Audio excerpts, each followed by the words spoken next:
శ్రీధర్ రెడ్డి గారు ఉన్నారు న్యూయార్క్ నుంచి. శ్రీధర్ రెడ్డి గారు నమస్తే మేడం, మాట్లాడండి. కపుల్ ఆఫ్ క్వశ్చన్స్ అండి. యాక్చువల్ గా రీసెంట్ గా honourable prime minister Narendra Modi has given a new meaning of Mamata led Trinamool Congress in West Bengal. ఆయన ఏం డిఫైన్ చేశారంటే టీఎంసీ అంటే టూ మే హ్యావ్ కరప్షన్ అని చెప్పారు. మరి ఆంధ్రప్రదేశ్ విషయంలో వచ్చేసరికి మీరు 10 years గా ఆయన ప్రైమ్ మినిస్టర్ ఉన్నారు కదా. Supreme court has asked CBI why trial is delayed in cases against YS Jaganmohan Reddy. But Supreme Court సిబిఐని అడిగితే కూడా సిబిఐ స్పందించడం లేదు.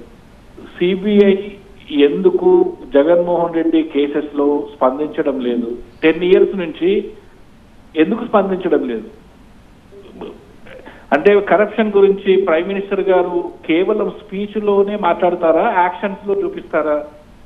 యాక్షన్స్ లో ఆంధ్రప్రదేశ్ లో ఉన్నటువంటి కేసులపైన అయితే ఇంతవరకు there is no action. Recent గా నిన్న మొన్న కూడా కిరణ్ కుమార్ రెడ్డి గారు బీజేపీ ఎంపీ అభ్యర్థి గారు కూడా Andhra Pradesh liquor scam is going to be the biggest scam in the country or possible in the world.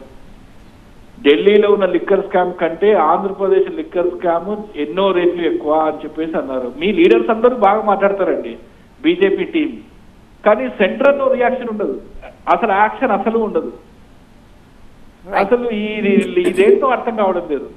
Andhra Pradesh గా మాకు అసలు ఈ కర్మ ఏంటో అర్థం కావడం లేదు బీజేపీ నుంచి. మీ బీజేపీ టీం బాగుంది ఆంధ్రాలో, కానీ ఢిల్లీలో ప్రైమ్ మినిస్టర్ గారు కానీ ఆ హోమ్ మినిస్టర్ కానీ వాళ్ళు సిబిఐ అయితే మరీ దరిద్రం. లెట్ యామిని గారు రెస్పాండ్. శ్రీధర్ రెడ్డి గారు, మీ ఆవేదన అర్థమవుతోంది. రాష్ట్రంలో అవినీతి పాలన జరుగుతోంది. అలాగే ఇప్పటికీ ఎన్నో కేసుల్లో ఎదుర్కొంటున్నటువంటి జైలు నుంచి బెయిల్ పైన బయట ఉన్నటువంటి వ్యక్తి జగన్మోహన్ రెడ్డి గారు. అలానే చాలామంది ఆయన టీం ఎవరైతే ఉన్నారో దాదాపుగా అందరూ కూడా కరప్షన్స్లో కింగ్ లాగానే ఉన్నారు. మొన్న ప్రధానమంత్రి గారు ఆంధ్రప్రదేశ్కి వచ్చినప్పుడు చిలకలూరుపేటలో కూడా చాలా స్పష్టంగా చెప్పారు, వైకాపా నాయకులు భ్రష్టాచారం అంటే అవినీతి కరప్షన్లో కూరుకుపోయి ఉన్నారు వాళ్ళు. Building a business in India is an adventure sport. And if you're a woman founder, then it's double the challenge. I come from a very orthodox Marwari business family where girls don't normally work for other people. When I started out, pet care was not really an industry. I come from a family of entrepreneurs, so starting something on my own was a no-brainer.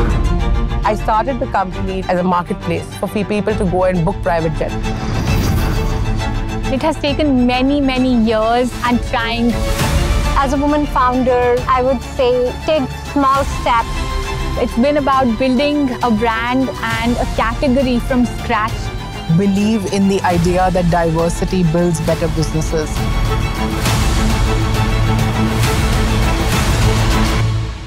We can't leave women behind all over again.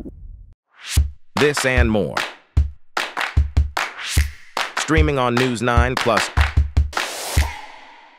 అభివృద్ధిని మర్చిపోయారని. రెండో పాయింట్కి వస్తే మీరు ఇందాక అన్నారు ప్రధానమంత్రి గారు కానీ హోంమంత్రి గారు కానీ వాళ్ళ టీం బాగాలేదు అని చెప్పని. ఇక్కడ ఒక విషయం మీకు తెలిసే ఉండుంటుంది, తెలియదని కాదు, but I just want to reiterate ఏంటంటే 2014 తర్వాత నుంచి కూడా ఏవైతే ఈ స్వతంత్ర సంస్థలు ఉన్నాయో అవి వాటిల్లకి చాలా ఫ్రీడమ్ ఇవ్వడం జరిగింది. ఇంతకుముందు కాంగ్రెస్ పార్టీ అధికారంలో ఉన్నప్పుడు వాటి చేతుల్లోనే పెట్టుకొని వాళ్ళకి నచ్చినట్టుగా వాటిని ఆడించుకునేవారు. కానీ రీసెంట్ 10 సంవత్సరాల్లో చూస్తే సిబిఐ కానీ ఈడీ కానీ తమకి చాలా స్వతంత్రంగా నిజంగానే పనిచేస్తూ ఉన్నాయి.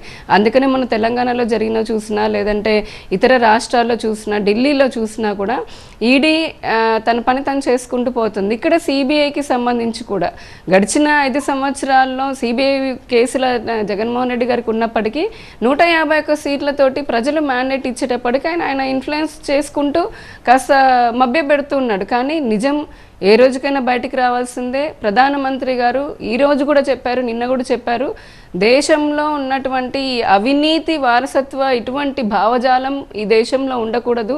ఈ దేశం నుంచి అటువంటి భావజాలం అది కాంగ్రెస్కి ఉన్నా, వైసీపీకి ఉన్నా, ఏ పార్టీకి ఉన్నా కూడా వాటిని ప్రజలు తరిమి కొడతారు అని. తొందరలోనే ఖచ్చితంగా ఇప్పుడు ఎలాగూ ప్రజలు బుద్ధి చెప్పబోతున్నారు.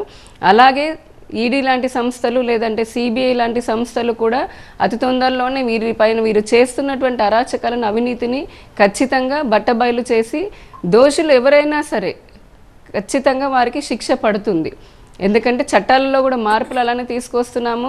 సంస్థలకు కూడా అటువంటి అధికారాలు, అంటే వాటికి ఉన్నటువంటి అధికారాలను మళ్ళీ తిరిగి వాటికే ఇస్తున్నాం. కాబట్టి మీరు అనుకున్నటువంటి రోజు ఖచ్చితంగా తొందరలోనే వస్తుంది. దానికోసం కూడా ఇక్కడ ఆంధ్రప్రదేశ్లో బీజేపీ చూసినా కూడా లిక్కర్ స్కామ్ గురించి అన్నారు. గడిచిన 5 సంవత్సరాల లిక్కర్ గురించి చాలా పోరాటం చేశాం. మరి ముఖ్యంగా పురంధరేశ్వరి గారు అధ్యక్షురాలు అయిన తర్వాత లేఖలు కూడా రాయడం జరిగింది.